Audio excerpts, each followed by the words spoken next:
हेमंत सोरेन की सरकार रही तो बहुत सारे जो हक और अधिकार है यहाँ आदिवासी और मूलवासी और युवा पीढ़ी को खासकर इनको मिलने की, आदिवासियों का अपना जो धर्म कोड है उस धर्म कोड को, सरना धर्म कोड की जो मांग है, 19 में सरकार बनी हेमंत की, उसके बाद से जो हम लोग देख रहे कार्यकाल, उससे आदिवासी समाज पहले की सरकार की तुलना से देखिए अगर हम लोग आदिवासी समाज के नजरिया से तो बहुत सारा संतुष्ट है।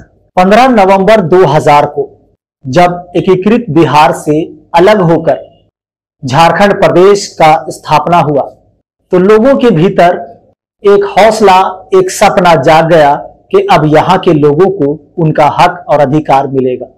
लेकिन आज भी वही स्थिति जस की तस है और कहीं ना कहीं लोग अपने आप को उपेक्षित भी महसूस करते हैं।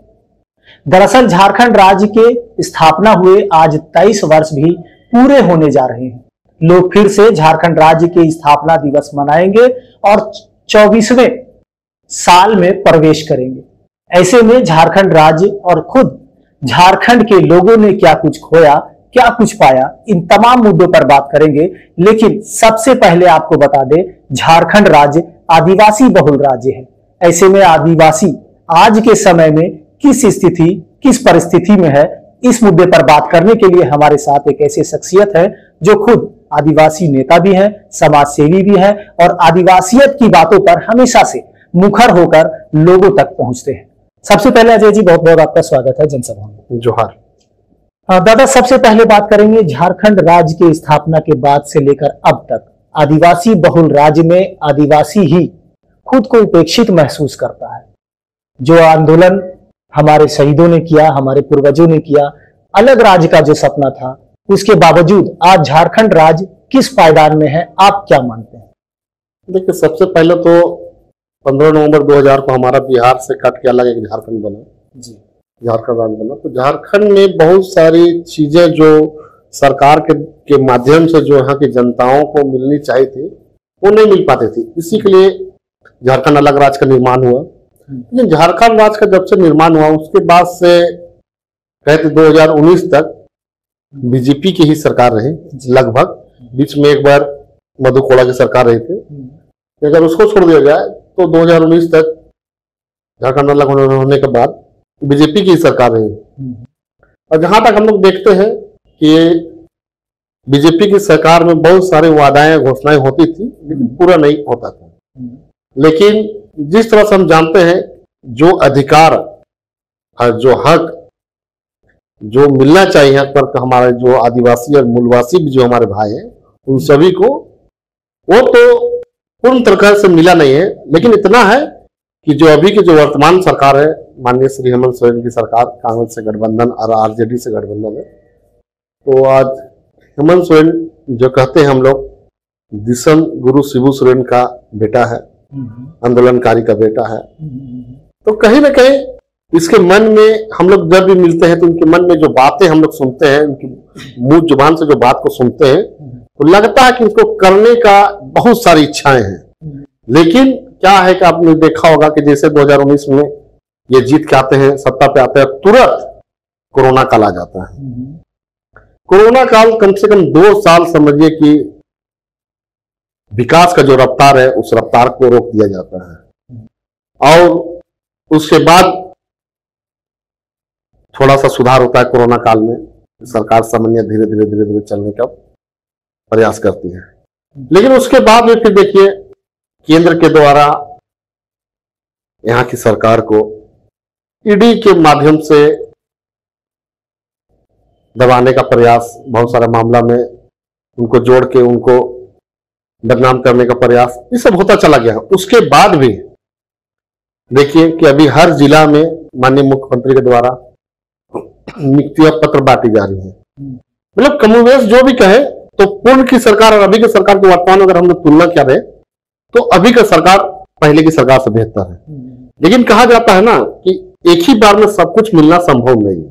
यानी वर्तमान सरकार संघर्ष कर रही है, मेहनत कर रही है, लोगों के लिए कर रही है। एकदम। ये आंदोलन का बेटा है, दिसोम गुरु शिबू सोरेन के बेटे हैं, हेमंत सोरेन आंदोलनकारी नेता के बेटा है, संघर्ष कर रहे हैं।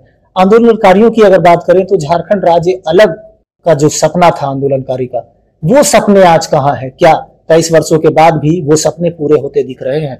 क्यों? चूंकि वर्तमान में भी अभी जो मुखिया है वो भी तो आंदोलनकारी है। एकदम, मैंने कह रहा जिस तरह से 23 साल में होने का जा रहा है, तो इस 23 सालों में अभी की सरकार में बहुत सारे अपेक्षाएं हैं, उपेक्षा है, सब पूरा किया जा रहा है। और कहना चाहते हैं कि जैसे आदिवासियों का अपना जो धर्म कोड है, उस धर्म कोड को, सरना धर्म कोड की जो मांग है, उसको विधानसभा में पारित करा के केंद्र सरकार को भेजा गया। और सिर्फ झारखंड ही नहीं, बंगाल में भेजा गया, उड़ीसा में भेजा गया, तो तमाम अगल बगल राज्यों से दिया गया। मुझे जहां तक याद है 2019 में लोकसभा के जब चुनाव हो रहे थे, तो माननीय श्री नरेंद्र मोदी जी झारखंड आए थे प्रचार में, चुनाव प्रचार में। उस समय उन्होंने वादा भी किया था कि इस बार अगर सरकार बनेगी मेरे केंद्र में तो मैं सरना कोड दूंगा। लेकिन जैसे जीतने के बाद वो वादा सारा कुछ भूल गया। लेकिन हम लोग नहीं भूले हैं, हम लोग नहीं भूले हैं कि इस बार हम लोग को करना क्या है। क्योंकि हम लोग को बहुत बड़ा, हम लोग का जो डिमांड था सरना कोड का, बहुत सरकार ने पारित करके केंद्र सरकार को भेज दिया, लेकिन उन्होंने दिया नहीं है। तो इसका भुगत, उसका जो भी हर्जाना भुगतेंगे।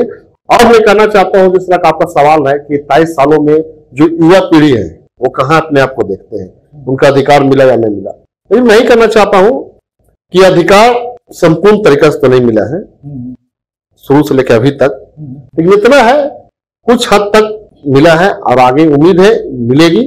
और आने वाले दिनों में मुझे आशा और उम्मीद है कि अगर हेमंत सोरेन की सरकार रही तो बहुत सारे जो हक और अधिकार है यहाँ आदिवासी और मूलवासी और युवा पीढ़ी को खासकर इनको मिलने की पूरी तरीके से मुझे आशा और उम्मीद है। दादा, चूंकि आप जिस समाज से बिलोंग करते हैं उस समाज में भी, उस समाज का भी काफी यहाँ पर एक तरह से बहुसंख्यक है। आदिवासियों में खास करके आपके समाज से जो लोग हैं उनका कितना विकास हुआ मानसिक तौर पर, शारीरिक तौर पर, या फिर कह सकते हैं कि मतलब आर्थिक तौर पर भी कह सकते हैं कि कितना विकास हुआ, आज वो कहाँ है, और खास करके मुख्य धारा में कितने मतलब लोग हैं, इसको कैसे देखते हैं? देखिए, आदिवासी तो जहां भी शहरीकरण हो रहा है, रांची की बात नहीं करें, पूरे झारखंड की अगर हम बात करें तो जहां जहां शहरीकरण हो रहा है वहां लोग थोड़ा सा पिछड़ रहे हैं। उसको योजना से जोड़ने की आवश्यकता है। और खासकर अभी का जो युवा पीढ़ी है उसे अपने आप में एक निर्णय लेना होगा कि नशा पान से दूर रहें और पढ़ाई के क्षेत्र में, शिक्षा के क्षेत्र में आगे बढ़े। तभी आप अपने हक और अधिकार को जानेंगे। साथ ही साथ सरकार के माध्यम से जितने भी युवा पीढ़ी है जो पढ़े लिखे, जो बेरोजगार है, उसको खासकर बिजनेस के लाइन में लाना बहुत अति आवश्यकता है। ताकि आज देश को देखिएगा, चाहे किसी भी राज्य को देखिएगा, तो बिजनेस ही एक ऐसा माध्यम है जो कि लोग आगे बढ़ते हैं। सरकार की नौकरियां कितनी होती हैं, गिना चुना होती है, चाहे राज्य सरकार की हो चाहे केंद्र सरकार की हो। लेकिन आप पढ़े लिखे IAS IPS डॉक्टर इंजीनियर बने, तृतीय चतुर्थीय जो भी नौकरी आप उसको ले, ठीक है, उसके बाद भी देने के बाद भी बहुत सारे लोग युवा जो वर्ग है बेरोजगार होते हैं। तो देखा जाता है शिक्षा, स्वास्थ्य, रोजगार, नियुक्तियां, आरक्षण, अभी भी कई इस तरह के मामले जो हैं वो कहीं ना कहीं लोगों के लिए चिंता का सबब है। क्या इन सब चीजों में भी सरकार को पहल करनी चाहिए, आगे बढ़ना चाहिए? एकदम है।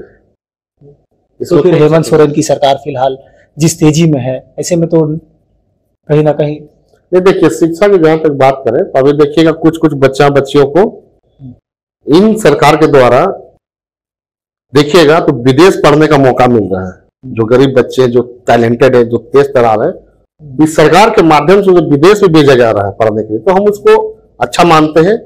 और साथ ही साथ सब जान रहे हैं कि यहाँ पर आदिवासी महोत्सव को लेकर जो 9 अगस्त विश्व आदिवासी दिवस जो मनाया जाता है, इन्हीं सरकार के द्वारा ही छुट्टी का भी, सरकारी अवकाश की भी घोषणा की गई।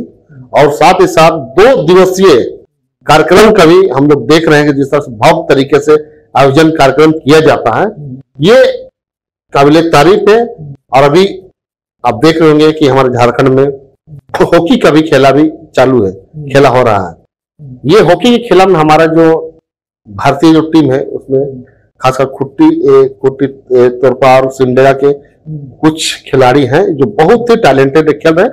जापान, चीन, साउथ कोरिया, इन सभी विदेशी जो खिलाड़ी उनको हराकर आज अच्छे स्थान पे पहुंचे हैं। दादा, झारखंड को कृषि प्रधान प्रदेश भी कहते हैं, किसानों की संख्या अधिक है।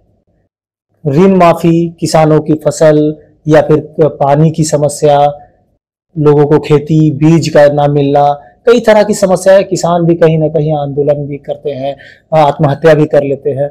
क्या उनके लिए भी उन्नत खेती के तरीके के लिए इंस्टीट्यूशन होना चाहिए, उनको भी खेती के नए नए तरीके आने चाहिए? क्या इसके लिए भी सरकार व्यवस्था कर रही है या फिर इसी तरह से? देखिए, ये तो सही है कि किसी भी राज्य, किसी भी देश का किसान ही एक ऐसा है जो कि देश को खाना खिलाता है। जहां तक बात करें, हमारा राज्य झारखंड राज्य पहाड़ी क्षेत्र है, पानी का ठहराव नहीं रुकता, लेकिन फिर भी कहीं कहीं कुछ कुछ जगह पे है जहां पर सिंचाई की व्यवस्था है। उस जगह पे, उस स्थान पे हमारे यहाँ पर आदिवासी और मूलवासी भी अच्छी खासा खेती करते हैं, लेकिन और भी टेक्नोलॉजी जो होनी चाहिए वो टेक्नोलॉजी नहीं है। और खासकर यहाँ पर जो किसान के द्वारा जो दिया जाता है अच्छी फसल के लिए बीज, खाद, वो पूरी तरीका से नहीं दिया जाता है। और खास करके है यहाँ पर लोग सीजन पर विश्वास करते हैं, मतलब सीजनली खेती बाड़ी करते हैं। जैसे भी समय है, धान कटाई का समय है, धान पक गया है, तो सिर्फ धान पर ही ज्यादा आश्रित होते हैं। थोड़े मोड़े कुछ कुछ जगह पे है जो कि सब्जी उब्जी का उपजाऊ किया जाता है, लेकिन इसको बढ़ाने की आवश्यकता है। और खासकर सरकार इस पहल पर आगे बढ़ भी रही है। और अभी देखे होंगे कि गांव घरों में बकरी पालन, मुर्गी पालन, सुगर पालन, गायों का, इस सभी का पालन का, मछली पालन, इन सभी को लिए सरकार के द्वारा से गांव घरों में, ग्रामीण क्षेत्रों में दिया जा रहा है और उसका ट्रेनिंग भी दिया जा रहा है। तो फसल ना होकर के इस सभी चीजों को भी अगर हम कहते, सब किसान से ही जुड़ा हुआ चीज है। तो अभी सरकार घर घर कार्यक्रम भी चला रही थी, देखे होंगे आपने कुछ दिन पहले। तो ये सारा कार्यक्रम सिर्फ समझिए तो किसान के लेकर ही ज्यादातर है। तो किसानों के लिए, युवाओं के लिए सरकारी तौर पर विभिन्न योजनाएं हैं, ट्रेनिंग भी है, ठीक है। बावजूद झारखंड की एक बड़ी विडंबना है, वो है पलायन। ये कब रुकेगा? क्यों इस पर अंकुश नहीं लगाया जा सकता? देखिए, पलायन जो है ये शुरू से ही है। यहाँ के गरीब मजदूर भी, हाँ, जैसे जो क्या है कि जैसे कोई आप कहें तो भट्टा जो कहते ईटा भट्टा, और बहुत सारा दाई का काम करने वाले लोग, तो ये लोग शुरू से माइंड सेटअप रहता है कि हम लोग को सीजन में जाना है, सीजन में फिर आ जाना है। और खासकर यहाँ पर कुछ ऐसा उद्योग नहीं है जो कि लोग यहाँ पर काम कर सके। सरकार को इस पहल पर भी आगे बढ़ना चाहिए। और सरकार किसी का भी हो, अपने रोजगार का व्यवस्था करना चाहिए, ताकि जब तक यहाँ कोई फैक्ट्री या कोई खदान बढ़िया ढंग से ना चले तो लोग पलायन करेंगे ही करेंगे। अब ये पलायन पेट का सवाल है।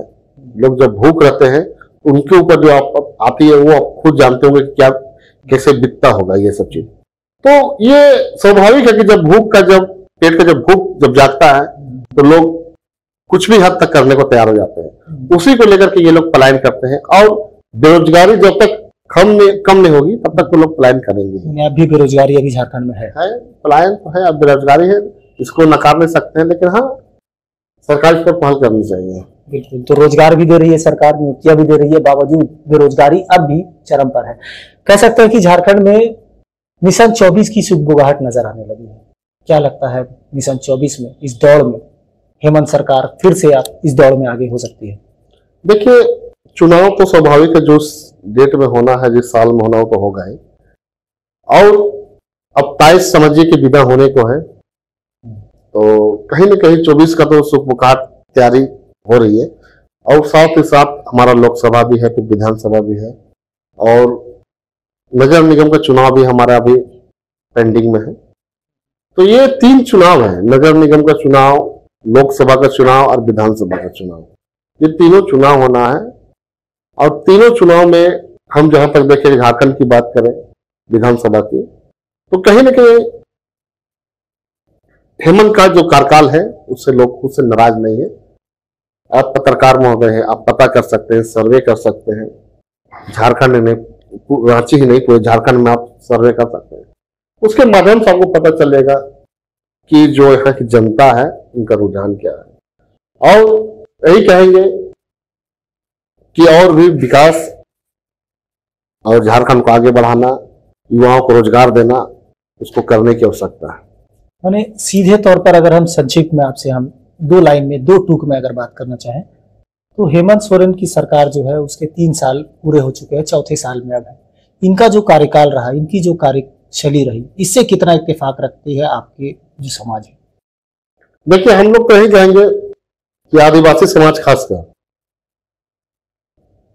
19 में सरकार बनी हेमंत की, उसके बाद से जो हम लोग देख रहे कार्यकाल, उससे आदिवासी समाज पहले की सरकार की तुलना से देखिए, अगर हम लोग आदिवासी समाज के नजरिया से, तो बहुत ज्यादा संतुष्ट है ये सरकार से। और आने वाले दिन में जिस तरह से झारखंड में 28 रिजर्व सीट है आदिवासियों का, उसमें से 26 सीट आया था। इस पर मुझे आशा उम्मीद है पूरा है कि 28 का 28 सीट ये गठबंधन सरकार को आएगी। बहरहाल तो 23 वर्षों के सफर को लेकर आदिवासी नेता खासकर अजय तिर्की अपनी जबान से तमाम चीजों पर मुखरता से बात रखी, चाहे वो शिक्षा से हो, रोजगार से हो, नियुक्तियों से हो, आरक्षण से हो।